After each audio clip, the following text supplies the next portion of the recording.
had just been like, I just lost interest, and now what? I have people that want to watch my content, people that want to talk to me about BTS, people that want to talk to me about Astro and GOT7 and EXO and NCT and all this stuff, Blackpink, and I can't be here for it. Why? Okay, well, I'm here.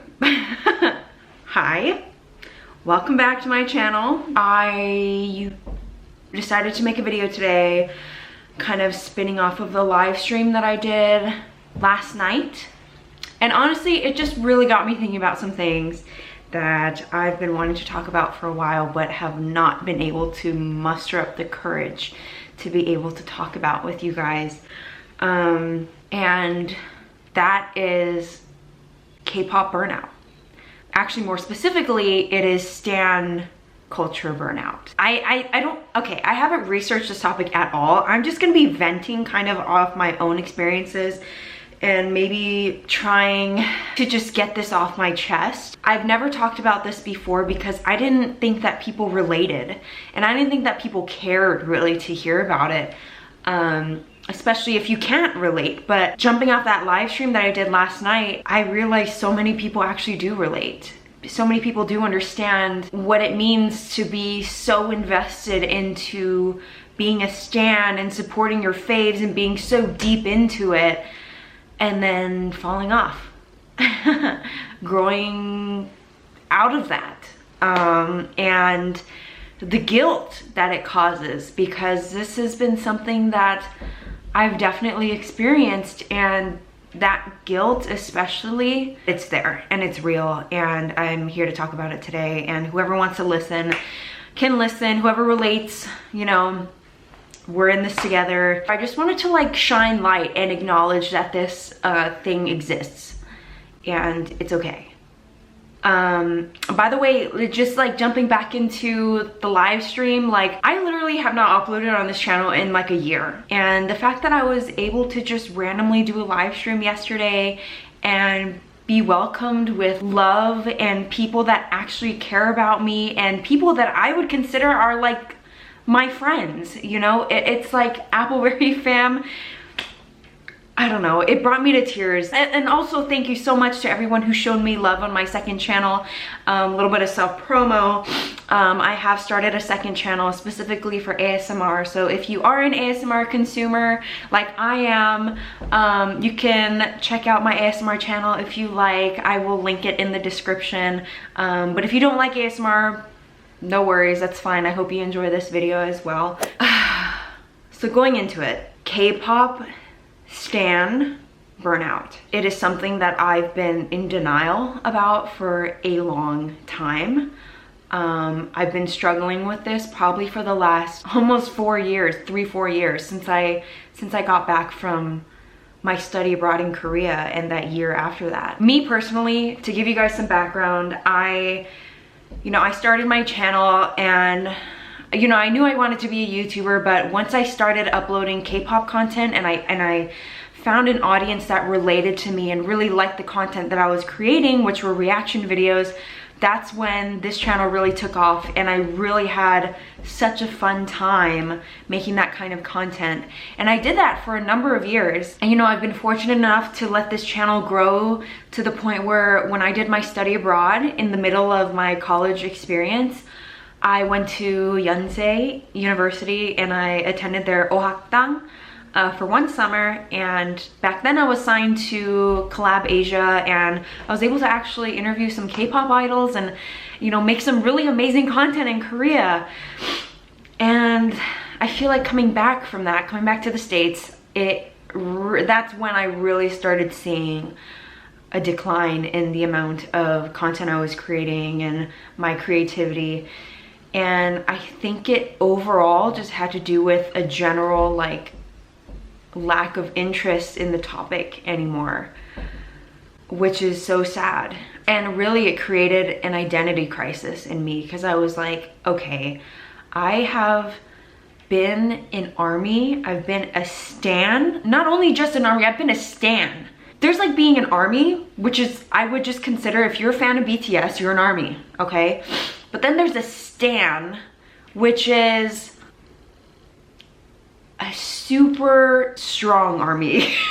I don't really know how else to explain this, but it's like, for example, in BTS's terms, you can be a stan for any person or any celebrity or any group of people that you love. But for me, what a stan was, and in my experience, was being updated on everything as soon as possible, supporting them to the maximum. And I mean like as soon as they dropped a music video, was watching it over and over again to boost the views, to boost the popularity, to boost the reach of their content. I did reaction videos because I was so deep into it, and I loved them so wholeheartely, and I loved my ARMY community, that becoming a K-pop YouTuber specifically, and most prominently a BTS YouTuber, it was second nature to me.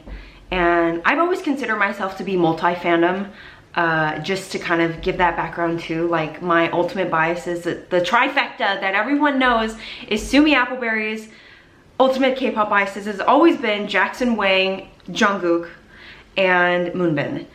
And so that's just how that was my identity. That was who I was, and I lived and breathed K-pop. I wanted to be a K-pop idol. Like, I auditioned for SM, like, it was everything to me, and it got me through some really tough times that I'm not gonna really get into, but like, you know, for example, like, I had a lot of issues with my self-esteem, struggling with an ED, really hating my appearance and who I was, but this allowed me somewhere to express myself and find people that like related to me and would be my friends, just because we could bond over this mutual love for K-pop. For me, I took it to YouTube, but I know like a lot of this stan culture existed on Twitter and Instagram and the amino apps and like all these things that I also was a part of. But like, so this, you know, you guys can maybe relate through some of the other social medias. But yeah, and for some reason, like after 2018, after I came back from Korea, like, I don't know what happened, if it was like I suddenly was more interested in like my dating life, or, you know, I dropped my Korean major and decided to just get a minor instead and pursue like my biology major in my Korean biology right now. I don't know what happened, but I really experienced this change, and it was really rapid. And like I said, it caused this huge identity crisis. And for a while I was in denial. I still tried making the same content, making it more fun. After a while, it just got so hard. It got so hard because I had built my channel and my audience around this one theme, and it was K-pop. And so when that dropped off for me, I was like, okay, who am I? My decline of YouTube video production is just a mirrored reflection of me kind of falling out of stan culture.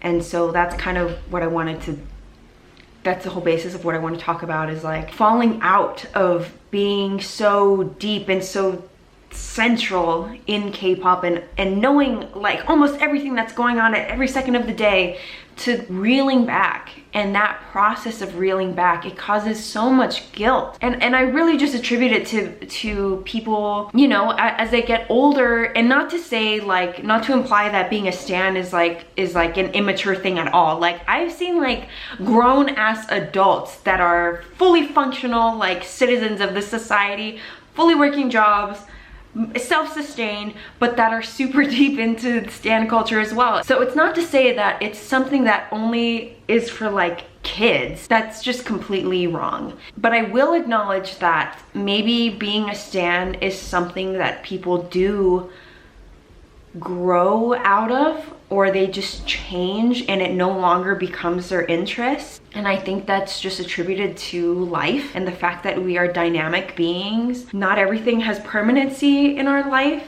In fact, I would say like close to none of the things in our lives like are actually permanent. That being like people, relationships, interests, things. And it's really adjusting to the sense that life flows and things come in and out of our lives at different intensities and different emotions along with it, and we just have to adapt. And sometimes the rug is pulled from right under our feet and we have no choice but to adapt. And that is what happened with me in terms of just poof, I felt like my creativity and keeping up with the content that I had built this channel on had just been like, I just lost interest, and now what?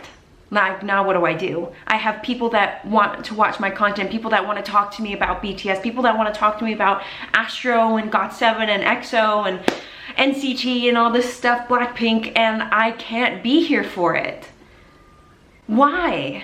And that's so frustrating. It's so frustrating. Sorry, I keep talking about my YouTube channel because it seriously goes hand in hand for me. It's something that I carry a lot of guilt about to this day. I really don't think that there's any way that I could have saved my interest in it, because I keep looking back and like literally every video for the past 2 years has been like with months apart. Every time I come back on YouTube, I'm like, hey guys, this is my return to YouTube. I'm gonna be making this kind of content. I'm gonna be doing more mukbangs, gonna be doing more reactions, whatever.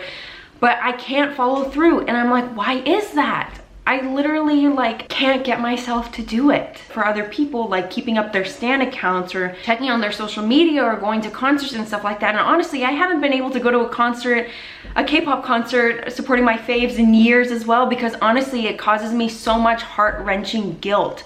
I feel like I'm an outsider. Like BTS was just in Vegas, and I feel like, yes, I would have loved to go. Yes, I would have loved to see them in real life, but it also causes me so much anxiety thinking about if I was there, you know, like so much guilt. I don't know to the detail that I once knew back in 2016 to 2018. I don't keep up with BTS that closely anymore. And the fact that I've had that experience with them and have now distanced so much, it causes so much guilt. I support them to the T, obviously. Like whenever they do a performance, they were just like at the Grammys, like I am in tears, like overwhelmed with happiness because they've made it, truly. But it's such a complex feeling because it's not only happiness that I'm feeling, it's like, oh, why can't I be more involved like I once was? You know what I mean? And that's truly the feeling that I wanted to highlight in this video, is the burnout from being a stan. And I don't know where it came from. I really, looking back, I feel like I had no excuse, but it just happened. And I had to deal. I had to deal with it. And I guess the reason why I'm talking about this now is because, like I said in that live stream, I didn't realize that other people related to this. Like the exhaust that I felt and the guilt. That's why I had such an identity crisis as well, and why I feel like I genuinely have failed being a YouTuber. It's sad. You know, I've recently, like I said, I've rediscovered my hobbies, making videos and editing and uploading, and that's why I started my whole second channel. It's because I wanted to start a new type of content that I've been interested in for years, and so I know that that hobby is still there in my heart, and I love doing it. And I don't know, I guess it's just like coming full circle. It's like accepting the fact that I have changed. Anyways, that being said, K-pop will always be a part of my life. I'm still looking at ways to try to get back to Korea this year. And for those of you guys that have asked me when I'm gonna start making more videos on this channel again, right now my answer is I don't know. Because I don't want to keep saying, hey guys, this is my comeback on this channel, and then not follow through. Because that sucks. And that reinforces the idea that I'm forcing something that doesn't fit, you know? The truth of it is, I love this channel and I love appleberry fam, and when it feels right, I will make videos, and when it doesn't feel right, I won't. In the meantime, like if ASMR feels right, I'm gonna make ASMR, and if it doesn't feel right, then I might not, you know? But you know, that being said, if I pop in with the occasional mukbang or the occasional vlog, or if I go to Korea and suddenly and start vlogging my experience in Korea again, like, welcome back. I'd be happy to have anyone who wants to watch me. Yeah, I hope this video made sense. Dealing with burnout is not easy. It's hard, and it's not only burnout, it's like a whole change. It's a whole change in who you are that's all I wanted to talk about with you guys today. And like I said, thank you so much for all the love that I've gotten, even just like on not only my second channel, but the last live stream that I posted last night. It was just reassured that appleberry fam will always be here for me, and I in turn am always here for you guys. And until the next time, I will see you beautiful internet people next time. 안녕히 가세요.